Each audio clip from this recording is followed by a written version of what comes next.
This first question might make a few people angry, and I'm used to this backlash, but the Bible is written in allegory and symbolism, obviously parable. And traditionally, Christianity and Judaism and Islam, they don't preach reincarnation, although it was the core of Jesus's teachings. Now, you have said that the Bible is chock full of references to reincarnation. Can you explain a little bit about that, please? Yes, there are numerous quotes in the Bible. We won't go into them all now. But yeah, it's replete with stuff about this. And it's interesting the way that a core inner message like that we are continually reborn in new bodies, was somehow excised from the Christian faith in the 6th century. Had it retained that core belief that Jesus taught to his followers, how differently Christianity would have turned out.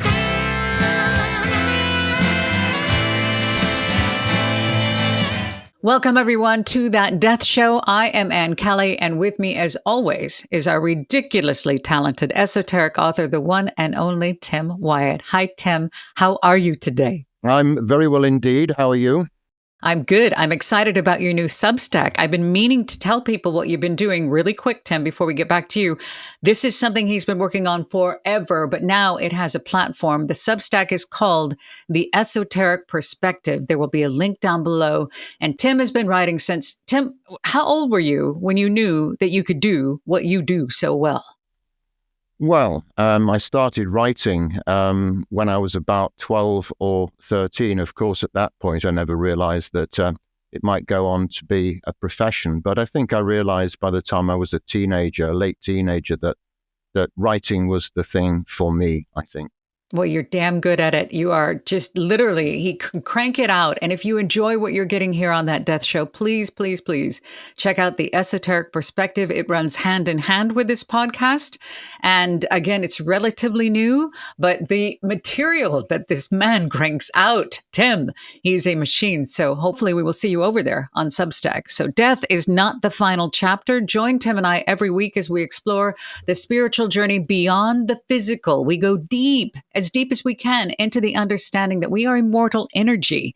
We have no ending, and we explore all the exciting possibilities of the afterlife as explained by esoteric science. Now, last week, we talked about death cults and religion and politics like the Nazis and Jim Jones, religious sects. Today, it is the worship of death in religions. Now, really quick, we're an infinitesimal team here. You're looking at the team.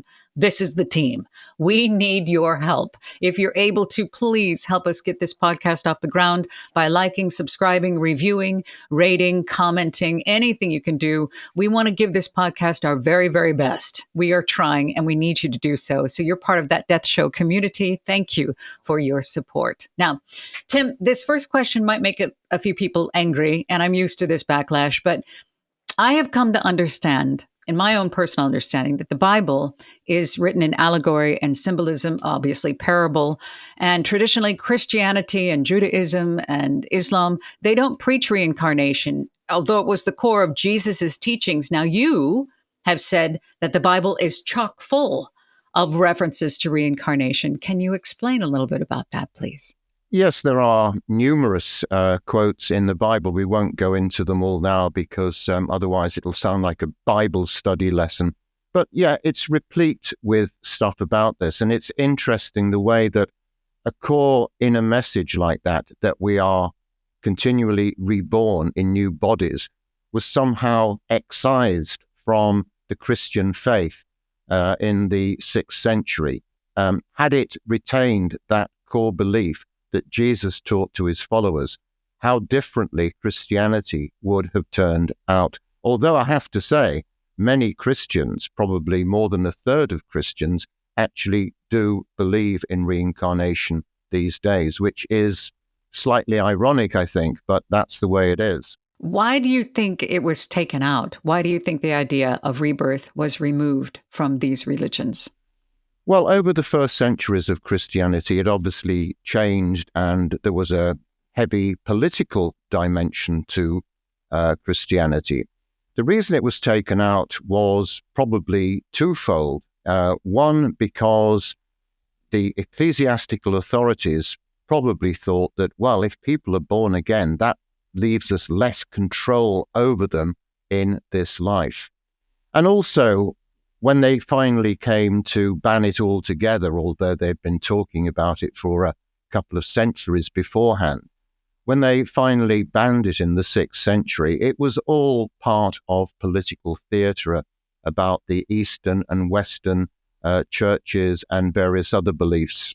And we won't go into all that, but it was a fundamental error that they made at that point to take something so important and so crucial out of the biblical teachings and the words of Jesus.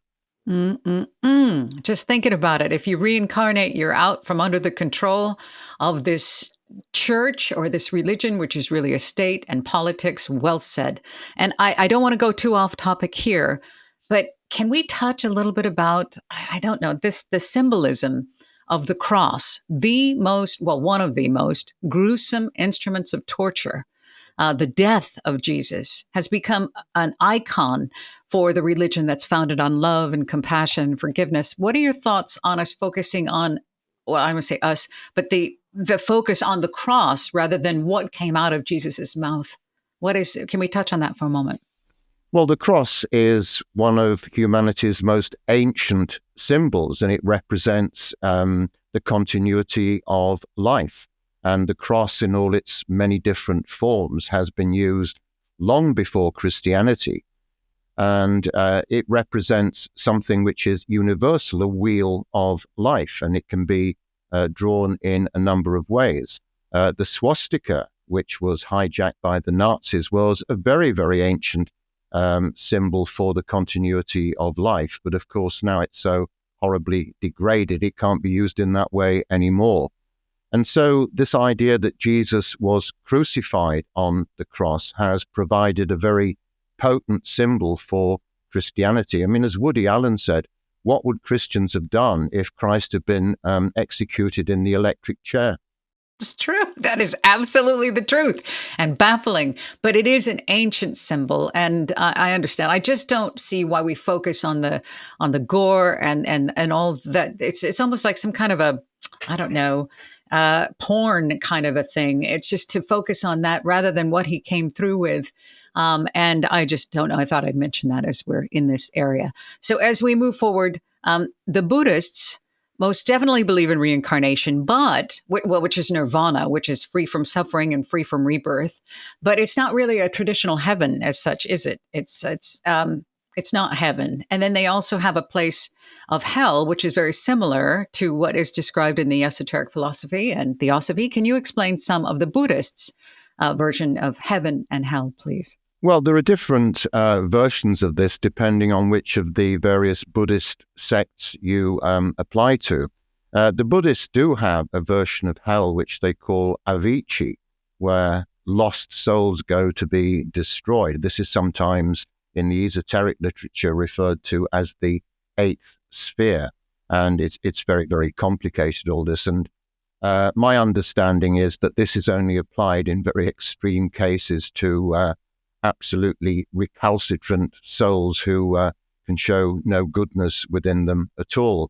In the Tibetan tradition, there are very different things that happen. They talk in the Tibetan Book of the Dead about various after-death states called the bardo states, where they have all kinds of visions, some of them quite gruesome. Many Buddhists believe that there is only 49 days between the end of one physical cycle and the beginning of the next. Although, again, as with all religions and all traditions, there are many different variations within all this. So Avicii, as in my understanding, is not a location.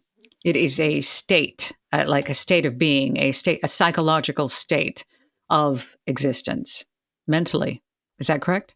Well, it would correspond to the Christian and Jewish and Islamic versions of hell, because all the three Abrahamic religions have their own versions of it, as they do such things as purgatory, where people are tested before they are consigned to one of the two locations, heaven or hell.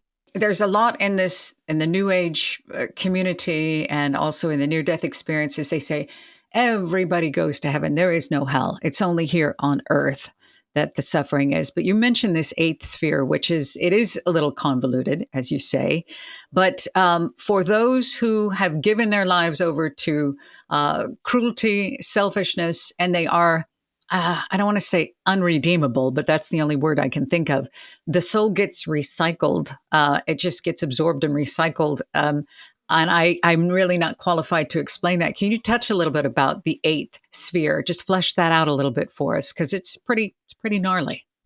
Well, the details of this are disputed by different people, and there are, as with all things, a number of variants which surround it. But certainly people like Madame Blavatsky, one of the co-founders of the Theosophical Society, she talked about lost souls. And these are souls who've gone through a number of lives where they have been extremely wicked and evil and probably killed people. And there is absolutely no sign of any spiritual connection or moral compass or anything good about these people. And this, as I say, I think applies to a relatively small number of people who, life after life, show no signs of any kind of spiritual dimension within them. And she also writes in the collected writings, really quick here, she's saying, Avicii, a state not necessarily after death or between two births, but it can take place on earth. And then it says here, uninterrupted hell. The last of the eight hells, we are told, where the culprit die and are reborn without interruption. So that would be, there's not a lot of rest after the birth. When they say that the light at the end of the tunnel could be the birth canal, that can happen. And then she writes here, yet not without hope of final redemption, because you always get a chance up until the very end, before the recycling, because Avicii is another name for Mialba, which is the name for earth, where this suffering, a lot of this suffering takes place. She's saying that the state to which some soulless men, as Tim was talking about, are condemned to life on the physical plane, because it would be like being sentenced to hell. In Buddhism and Hinduism, the aim is to eventually escape the sorrowful, weary wheel of life and escape existence altogether. So what is Buddhists' heaven then? What do they look forward to? Is there, if it's not a Devachan or a heaven, is it just simply to escape rebirth? Would that be considered their heaven? Yes, they call it moksha, final liberation from having to go through the endless cycle of birth, death, rebirth, hundreds, thousands of times. Their aim is to become superhuman, to go to kingdoms or realms where physical bodies are no longer required. And indeed, this is where many members of humanity will finally wind up. Not immediately, of course, but in the far distant future.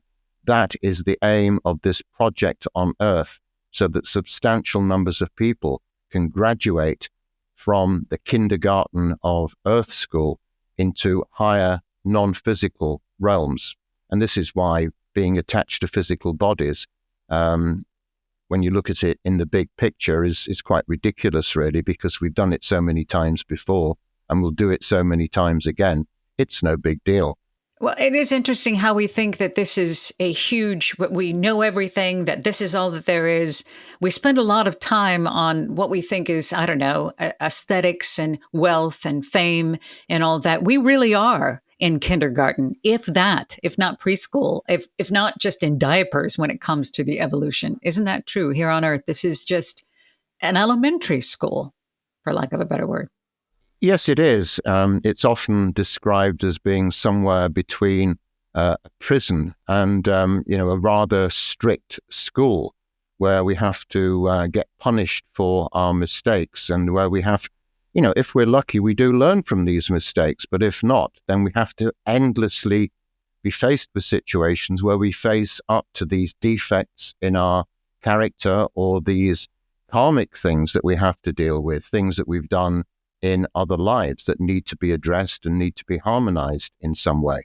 But imagining that, this is the only life and this is the only body that we have is rather like saying, well, if you're a goldfish just swimming around a bowl with an attention span of 10 seconds or something, then that's what it's like. It's not seeing the world beyond that goldfish bowl, because that's all that goldfish knows, isn't it? Yes, that is a very good analogy. And many of us just polish that goldfish one round around the tank and we think that that's it, and or even just the bowl and that's it. But there's far, far more to our story. Now, in the Tibetan Book of the Dead, we've touched on that. There's so much more. We can go deeper. There's the Egyptian Book of the Dead, which inspired you to write your Everyone's Book of the Dead. So if you would like a copy of that, please visit firewheelbooks.co.uk. We have it here. There it is. I've got it here too. I've got it right there. And we've given some of those away here on That Death Show. So stick around. We'll be giving away more. I wanted to talk about the Egyptians as we touch on. They had a pantheon of gods that they worshipped, like Ra, the sun god, and Osiris, and as Anubis, the god of death. They viewed pharaohs also like we did kings, that they're the divine right, that they were gods on earth. Is that correct? That the pharaohs were earthly gods? Well, indeed they were, and this is why they went to such enormous and elaborate lengths to bury the pharaohs in the correct fashion, as indeed they did with other aristocratic Egyptians. They spent vast amounts of money, firstly getting the bodies embalmed, which was a complicated and expensive process lasting many weeks. We won't go into it because it's quite gory and involves removing all the innards of the body and everything, and then embalming it with various oils and scents and bandages. And then that was just the first start, because then there were the sarcophagi, the coffins of the Egyptians. And sometimes they weren't just content with one, but they had one sarcophagus containing another sarcophagus containing a third sarcophagus. And this is what we've found amongst the archaeological remains in the Valley of the Kings and the Valley of the Queens in Egypt. Huge rooms with furniture, grave goods. Often there were even accommodations for the aristocrat or the pharaoh's servants. They also accompanied them in the afterlife. So the Egyptian afterlife precisely mirrored their life on earth, and the same strata of classes and aristocracy and poorer people also prevailed. But amongst the poorer people, they couldn't necessarily afford this. So they had this thing of mummifying cats, and they found millions of these embalmed cats all over Egypt. And the Egyptians did this because they felt, although they didn't believe in reincarnation as such, they believed that unless the proper funerary procedures weren't followed, then the deceased would not be able to go into the afterlife and join Ra, the sun god, on his daily journey through the heavens. So this is why it was so important to them, and why death was such an intimate part of Egyptian life. So it wasn't reincarnation. They're looking at an afterlife, which is an extension of the physical life, correct? And they wanted to take their stuff with them. So it's not reincarnation. They're not being reborn. They're going somewhere else with all the stuff they had here. Yeah, it's just a change of state. It's like the three Abrahamic religions. They don't talk about reincarnation. They talk about some kind of heaven, which is all very vague, actually. They never actually say much about what actually happens there or what the ultimate plan is, whether those people in heaven eventually get transferred back to a new earth. That's what some Christians believe. Others believe that heaven would be a permanent state. And I think that's what the Egyptians felt as well. Once you had passed through this earth, then it was an afterlife with the sun god. But we have to remember that the average age of many of these Egyptians was only between 30 and 40, half the lifespan that we can expect these days. And so it was much more of a pressing problem for them. We would be elders back then if we made it this far, wouldn't we? Well, we would be the absolute exceptions, because most people didn't live beyond the age of about 40. I know in the Bible it talks about some of the early patriarchs living for hundreds of years, but we don't know whether these figures are actual or whether they're perhaps expressed symbolically in numbers, Methuselah and these kind of people. Yeah, that could be symbolic and an analogy or something. We don't know. But Are there any thoughts that you have to share on those who have not read the Egyptian Book of the Dead? That could have been part of the inspiration for everyone's Book of the Dead. Anything we can take with us today? Well, I think one of the interesting things about it are the symbols which are used in it and the illustrations, because it's largely a pictorial thing, because this is, with their hieroglyphics and their illustrations and their cartouches in the various buildings, this is how the Egyptians expressed things. But some of the imagery is absolutely wonderful. And I've always been fascinated by this idea in the Egyptian religion, but also others, where you get combinations of people and animals. They're known as therianthropes. You get a lot of it in Greek mythology, for example, centaurs and satyrs and people like that, whereas in Egypt you have the jackal-headed god Anubis and various other animal-human combinations. And I think this is very, very interesting. And this is the way I believe that they were best able to express these ideas of death. Really quick, behind you, you have an Egyptian, it looks like. Is that a sarcophagus? What is that behind you? Can we talk about that, or is that private? No, it's not private at all. It's actually a replica of King Tutankhamun's sarcophagus. When this was displayed in the British Museum in 1971, and I was working near there at the time, they had this huge exhibition on. One of the local museum shops produced 10 facsimiles of this coffin. And I managed to come across one about 15 years ago. And actually, you can open it up, and it's a bookcase inside.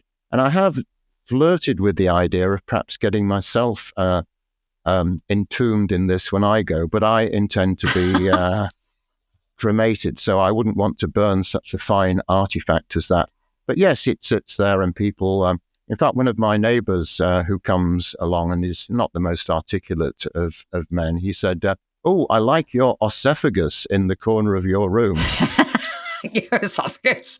Well, you could lay in state in it. Why not? You could lay in state, then they can cremate you, and that can go on to live again. It's beautiful back there. I do see your style behind you, and I always wanted to ask you that question, your esophagus. All right, now the Greeks. Now, they did not believe in reincarnation. They talked about the underworld, which to me sounds like 1 out of 10 stars would not recommend. But there was some sort of reward and punishment there. Can you expand a little bit about the Greeks and their underworld and Hades just a little bit?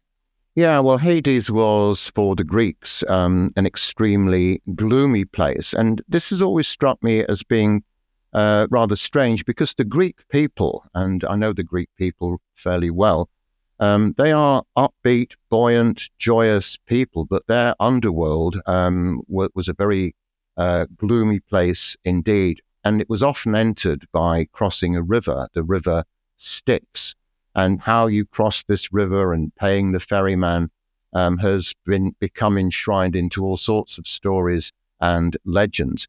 But there are so many different versions of this within the Greek myths, and so many variants, that it's difficult to be specific, because obviously Greek culture and Greek spirituality evolved over a long period of time in the pre-Athenian civilizations and what went on once Greece and its empire got subsumed into the Roman Empire.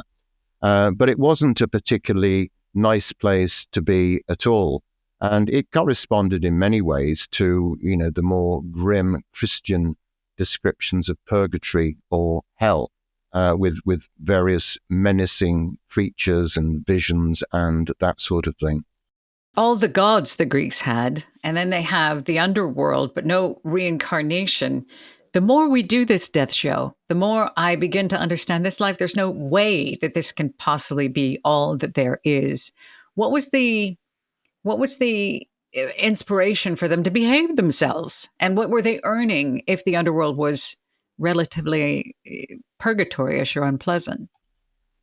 Well, I think the Greeks were very much a people who believed in truth and beauty and these noble values. But of course, central to all Greek spirituality. And they did believe in reincarnation because it was taught in the mystery schools of Eleusis, in the Bacchic mysteries, and many other things. Well, the Bacchic were Roman, but in the Eleusinian mysteries, in the Orphic mysteries, in the Delphic mysteries, these were called universities of the soul. They were divided into the lesser mysteries for people who were just embarking on a spiritual path, and the greater mysteries for those who passed through the lower mysteries and knew a little bit more.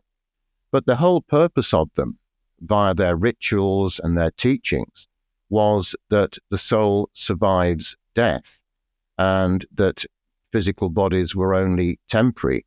And the idea of it was to take the fear out of death. So they put people through these very elaborate and often quite frightening rituals, sometimes in which people were laid in a sarcophagus or a stone coffin. Sometimes they used chanting, drugs, all sorts of things, and staged these 2 or 3 day rituals in which people actually believed that they had died. And the purpose of this was to show that death should have no fear. The greater mysteries just elaborated on all this and went into greater depths and greater levels of it all. But the lesser mysteries, into which many thousands of people were inducted over the years, were very, very important. And those mystery schools didn't just exist in Greece, but have existed in many countries across the world. And indeed, it's speculated now that these mystery schools, if they ever did finally close their doors, or whether they just went underground, whether they might be revived in some form or another. Although clearly many of their teachings are enshrined in things like Rosicrucianism, Freemasonry, Theosophy. These are the modern versions of the mystery schools. So I think that's what we take away from the Greeks, more than their pantheon of gods and their kind of vague ideas of what happens after death. I think the more important teachings were contained and disseminated by those mystery schools. Well, I was going to say that what we're learning right now, what we're studying, what we're talking about, this is what was in the mystery schools. Now that we can communicate, like you mentioned, Theosophy, the Rosicrucians, the perennial philosophy, these are the mystery schools. It's not an elite thing. It is not exclusive. However, many would like to keep it that way. And we're trying to bring them out into the world because through application, they can change your life. And I wanted to move a little bit forward. We have a little bit more time. In the Vikings, I had a misunderstanding. We were talking about them a few episodes back. I thought Valhalla being heaven, was that not exclusive only for warriors who died valiantly on the battlefield? Because then they could go with the maidens and then train for the ultimate battle of good and evil? Or was Valhalla for all the Vikings? No, it was principally for the warriors. And it was basically Odin's feasting hall. So when warriors died, they could basically carry on in Valhalla the kind of activities which they'd engaged in during earthly life, which was principally combat, feasting, the pleasures of the flesh, and so on. And some elderly warriors who hadn't died in battle, it is said, they actually fell on their own swords so that they could go to this place and be with their comrades after death. Where did all the other Vikings go then? If they can't go to Valhalla, was there something similar for everybody else? Well, this is not clear. It's not entirely clear what happened to the rest of them, but they were a warrior caste. I mean, most men in one form or another were warriors. That's what they were all about. They were a conquering nation. They conquered Britain. They conquered many other countries as well, and eventually they conquered much of France and those kind of countries. And that's where basically the word Normans comes from. The people who conquered England in 1066 were descendants of those Norse men, Normans, the Vikings. Oh, man, yes. Well, I would imagine that's true because that's what they did, and they fought and they continued that, and that was them. So I guess everybody then would be entitled to Valhalla, and with the Valkyries, which would be the ladies and the food, and then they're preparing They're preparing for their heaven is actually a preparation to fight again. And what is it called? Ragnarok or something like that? What's it Yes, called? yes, Ragnarok. Ragnarok. Ragnarok. Ragnarok. Yeah. Yeah. So that would be heaven for them, would be going to um, to feast and play with the ladies and enjoy the physical joys and then train for the ultimate battle. Was interesting that. The Celts, we have a little bit here on the end. We're going to close. The Druids, you mentioned, Tim, is that they would mourn the birth and celebrate the death because they understood the cyclical nature of life. Can we talk a little bit about the Celts? Well, the Celts had absolutely no fear of death. And Julius Caesar, when he was fighting them, actually commented on this in his diary because he was astonished that they showed such a lack of fear towards death. And in some ways, the Druids almost worshipped death because they had another world which was called Anwin. And this was paradise of endless joy and immortality. But of course, they also believed in a cycle of birth and rebirth. And they talked about it occurring in 3 different circles of life. We won't go into all the technicalities. And yeah, they often curiously celebrated death, but mourned the birth of a child because they knew that a child coming into the world would have to face all sorts of perils and dangers and tragedies and triumphs and all the things that we have to go through in human life. Welcome to hell. But it is a place of great learning and also can be a place of paradise, but also great suffering. And then the Aboriginal cultures in Australia, interestingly, they do believe in reincarnation, the cycle, but they also believe you can come back as a plant. Is that true? Yes, the Aboriginal peoples, and they're not one single homogenous group. There are hundreds and possibly 1,000 different tribes scattered over that vast continent. But they do have this idea of something called the Dreamtime, which involves ancestors who are reborn as features in the landscape, trees, rocks, waterholes, and that sort of thing. So for the Aboriginal peoples, they and the landscape were one. There was no real separation between that. Once you died, you became part of that eternal fabric of ancestors and geographical features. Oh, it's so beautiful. So Dreamtime is not merely a historical event, but it's ongoing and it connects the past, present, and the future. And it's beautiful. There's so much we could touch on, but we are coming up to the end of this episode. My God, my God. Don't forget, Tim's Substack. If you enjoy what you are hearing here on That Death Show, there is a relatively new Substack out there. It is Tim's writings. He's got so much stuff. It goes hand in hand with That Death Show. It's called The Esoteric Perspective. I will include links down below. It is free to sign up and you get new stuff all the time, almost every day. And also, what has inspired us to do this show is one of Tim's documentaries, which, by the way, congratulations.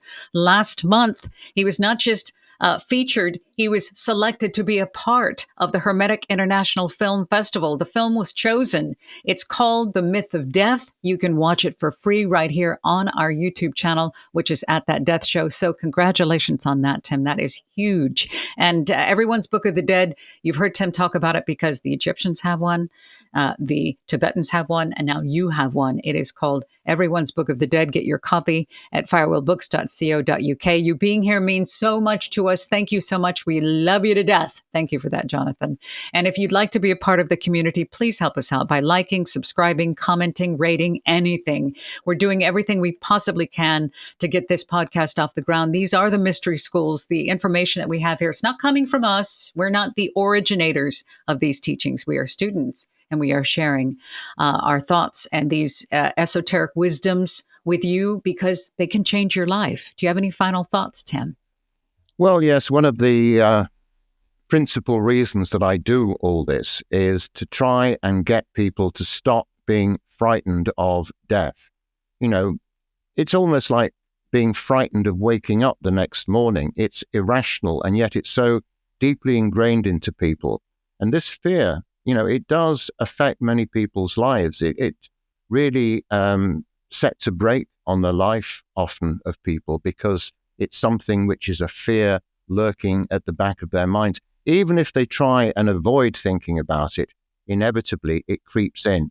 And if they think that this life is the only one, well, what else are you going to do apart from get depressed? Mm-hmm. That's the whole reason we're doing this. Remember, death is not fatal, final, or permanent, and it is definitely not a tragedy. It is a doorway, a transition to a new beginning. So it is to add comfort, erase the fear, and we're all going to die, and that's totally okay. So next week, join us here for War, the Accelerator of Death. So we love you, and we will see you next week. Thank you for being with us here on That Death Show. Mwah. Thank Bye, you. everybody. Bye. Death comes to us all, but death is not a tragedy. Everyone's Book of the Dead by Tim Wyatt reveals a whole new perspective on what lies beyond this earthly life. The Egyptians have a Book of the Dead. The Tibetans have a Book of the Dead. Shouldn't you have one too?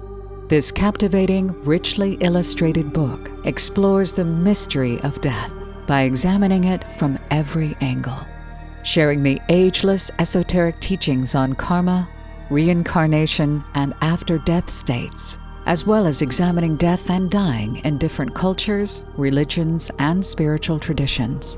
Death is not fatal, final, or permanent, but simply a transitional doorway to a new beginning. Get your copy of Everyone's Book of the Dead today at firewheelbooks.co.uk.